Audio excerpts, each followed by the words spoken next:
अंत में बताइएगा जरूर। अरे बहू, चाय ले ले, उठ जा बेटा। अरे मम्मी रहने देती ना, मैं उठ तो रही थी।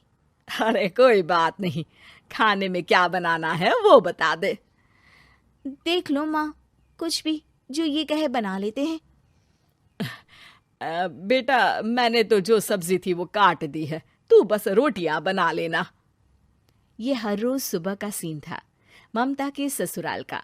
एक दिन पड़ोसन कहती है, अरे बहन जी, सारा दिन काम करती रहती हो, थकती नहीं क्या आप? बहू क्या करती रहती है सारा दिन? अरे वो भी कुछ ना कुछ करती ही रहती होगी।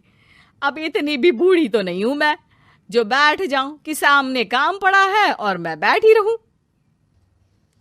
अरे लेकिन बहू की तो आदत खराब हो जाएगी जब सारा काम आप ही कर दोगी। अरे ठीक है ना, कम उम्र में हमारी भी शादी हुई थी।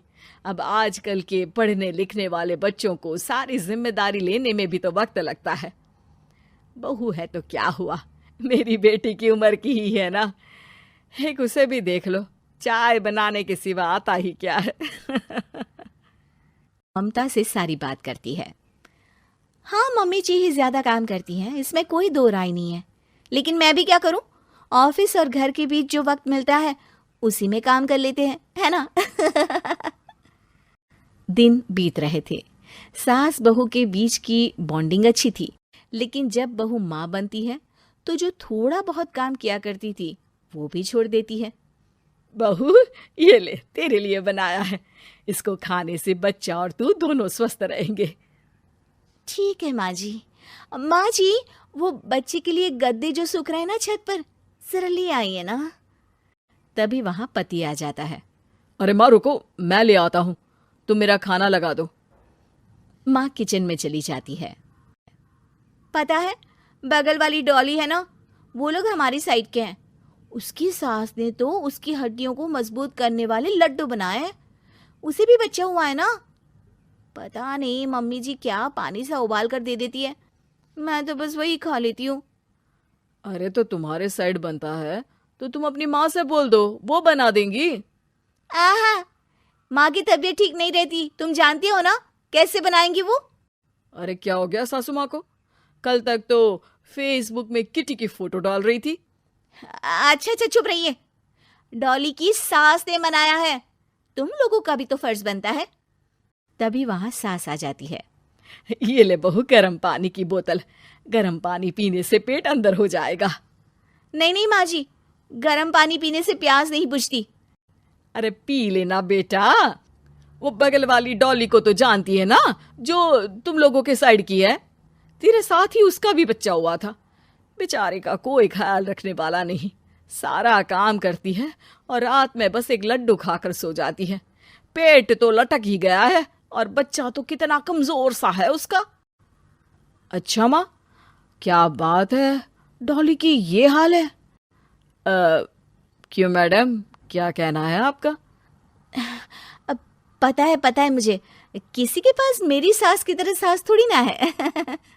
नहीं नहीं बेटा, ऐसा नहीं है। मेरे लिए तो तुम सभी मेरे बच्चे जैसे ही हो। ममता को समझ में नहीं आता कि वो सास में कैसे कोई बुराई निकाले, क्योंकि हर कोई उससे उसकी सास की तारीफ ही किया करता था। एक रोज ममता के घर उसकी ननद आती है। अरे भाभी, मुन्नी को तो 6 महीने हो गए, आप अभी भी बेड पर हो। आ गई है आप। कैसी हैं बुआ? बच्चा होने के 6 महीने बाद आई हैं आप। भाभी, अमेरिका दूर है ना, तो वक्त लग जाता है। अब इनकी छुट्टी अभी थी तो सभी आ गए। वैसे माँ कहाँ है?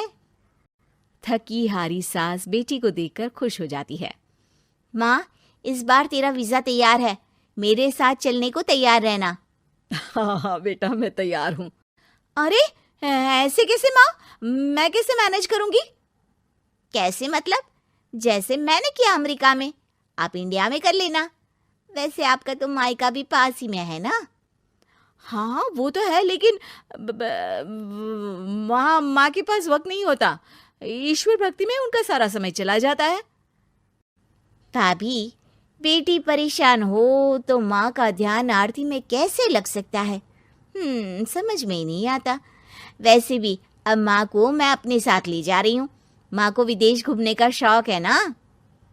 ममता मन मारकर चुप हो जाती है, लेकिन मन ही मन सोचती है कि वो कैसे सारा काम मैनेज करेगी। पति का खाना, नाश्ता, मुन्ने को नहलाना, धुलाना, फिर रात भर इसके लिए दूध तैयार करना। माँ तो सारा काम करती थी। हे भगवान, ना भाई ना। क्या हुआ भाभी? क्या सोचकर ना भी ना कर रही हो? अरे कुछ नहीं, बस बच्चे के बाद से ही कमजोरी ज्यादा हो गई है ना, तो अचानक से बड़बड़ाने लगती हूँ मैं। अगले दिन ममता अपनी माँ को फोन करती है। राधे राधे। माँ मैं क्या करूँ, मेरी सास तो अमेरिका जा रही है बेटी के पास।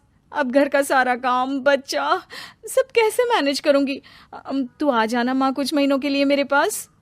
अरे ना ना ममता, मेरे बस की बात नहीं है काम धाम। अरे तू तो जानती है ना, मैंने तो तेरे भाई की शादी भी गरीब गांव की लड़की से इसीलिए ही की थी कि वो चुपचाप घर का सारा काम करे। वैसे भी अब तो आदत भी नहीं रही मेरी काम करने की। ममता को माँ पर बहुत गुस्सा आता है। ठीक है माँ, देख लूंगी मैं, लेकिन मेरी मुसीबत के वक्त आप मेरा साथ नहीं दे रही है, अब भूल जाना मुझे। ममता गुस्से में आकर फोन रख देती है और रोने लगती है, लेकिन बेचारी करे भी तो क्या। अब सास और ननद दोनों घर का काम करते, नेहा आराम करती, लेकिन अब आराम में भी उसे चिंता रहती। और फिर वो दिन भी आ जाता है जब ननद का जाने का वक्त आ जाता है। भाभी मैं जा रही हूँ, अपना और मुन्ने का ख्याल रखना। ममता सास को देखती है और गले लगकर रोने लगती है। माँ जल्दी आ जाना। सास मुस्कुराकर कहती है, कहाँ से ममता, मैं कहीं नहीं जा रही। मैंने देखा कि मेरे जाने की बात से ही तू परेशान हो गई थी, इसीलिए मैंने अपना जाना कैंसिल कर दिया है। तू चिंता ना कर, मैं तेरे साथ ही रहूंगी। ममता को अपनी माँ की बात याद आती है कि कैसे उसके कहने पर भी ममता की परेशानी को समझने की बजाय उसने मना कर दिया, जबकि सास ने बिना कुछ कहे बहू की समस्या पढ़ ली।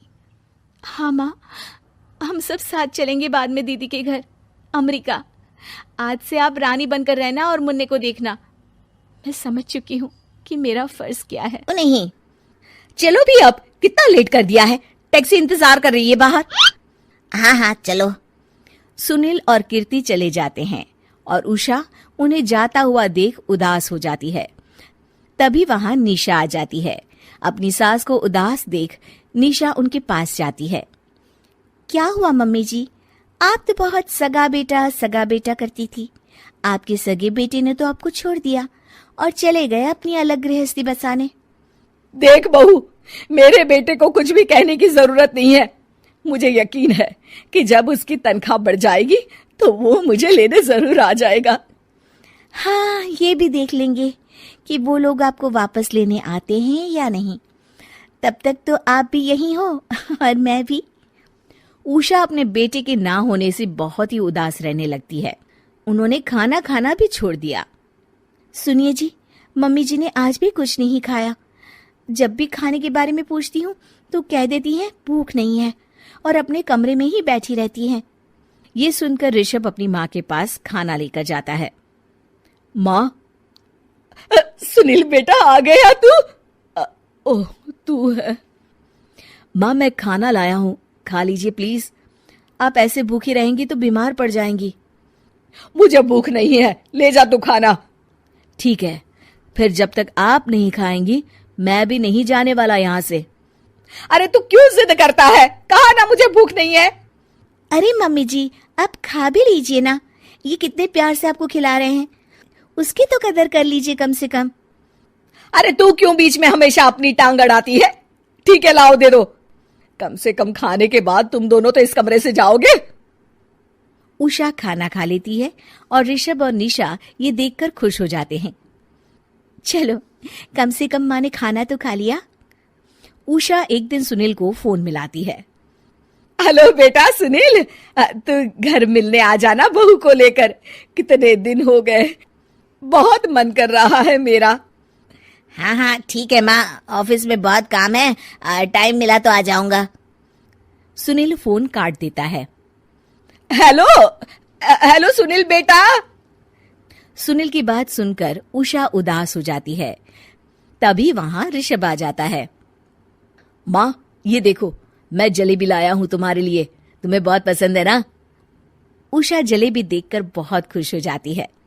अरे वाह, जलेबी ला दे। उषा जलेबियां खा रही होती है और ऋषभ अपने कमरे में चला जाता है।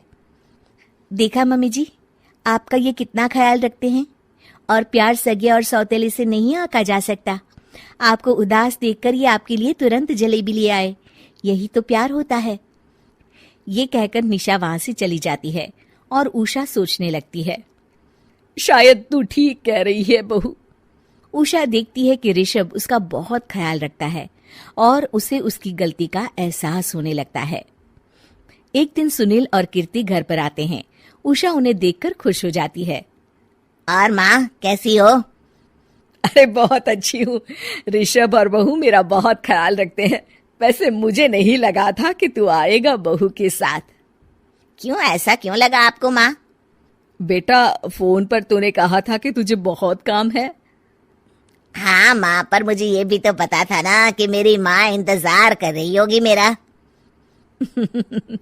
ना बेटा ना, मैं तो इंतजार नहीं कर रही थी, मैंने तो उम्मीद ही छोड़ दी थी। सुनील को यह देखकर अजीब लग रहा होता है कि उसकी माँ ऋषभ से अब बहुत अच्छे से बात कर रही होती है और उसके आने की उनको कोई खास खुशी भी नहीं होती है। अपनी माँ का ध्यान न पाकर उसे थोड़ी सी जलन महसूस होती है। माँ ये देखो मैं क्या लाया हूँ, साड़ी तुम्हारे लिए। हाँ बेटा, अच्छी है साड़ी तो। अच्छी है तो फिर आप आज इसे पहनो और फिर कहीं घूमने चले जाते हैं। बेटा, ऋषभ ने भी मुझे साड़ी दी थी, आज तो मैं वही पहनूंगी। तेरी दी हुई साड़ी फिर कभी पहन लूंगी। सुनील को अब बहुत ही ज्यादा जलन हो रही होती है। उसे समझ नहीं आता कि अपनी माँ का ध्यान फिर से कैसे वो अपनी तरफ खींचे। रात हो जाती है और उनके जाने का वक्त आ जाता है। माँ चलो अपना सामान बांधो और हमारे साथ चलो। कीर्ति ये सुनकर चौंक जाती है। ये क्या कह रहे हैं आप? हम सासू माँ को लेने थोड़ी ना आए थे। अरे तुम चुप हो जाओ। माँ चलो जाओ, अपना सामान बांध लो। आप मेरे साथ आ रही हो, मैंने कह दिया तो कह दिया। अरे पर बेटा, तेरी तो तनख्वाह कम है, मैं तुझ पर बोझ नहीं बनना चाहती। अरे मुझ पर बोझ नहीं हो माँ, बस आप चलो ना, मैं लेकर ही जाऊंगा आपको। नहीं बेटा, अब मैं नहीं आना चाहती। मैं तो अब ऋषभ और बहू के साथ ही रहूंगी। ये सुनकर ऋषभ चौंक जाता है। ये क्या कह रही हो माँ? हाँ बेटा, मैं कहीं नहीं जाने वाली अब। माँ अब सच में नहीं जा रही? नहीं बेटा, मैं तो तेरे पास ही रहूंगी अब, और जो प्यार मैं तुझे नहीं दे पाई वो सब दूंगी बेटा। ऋषभ और उसकी माँ गले मिलते हैं और निशा खुश हो जाती है।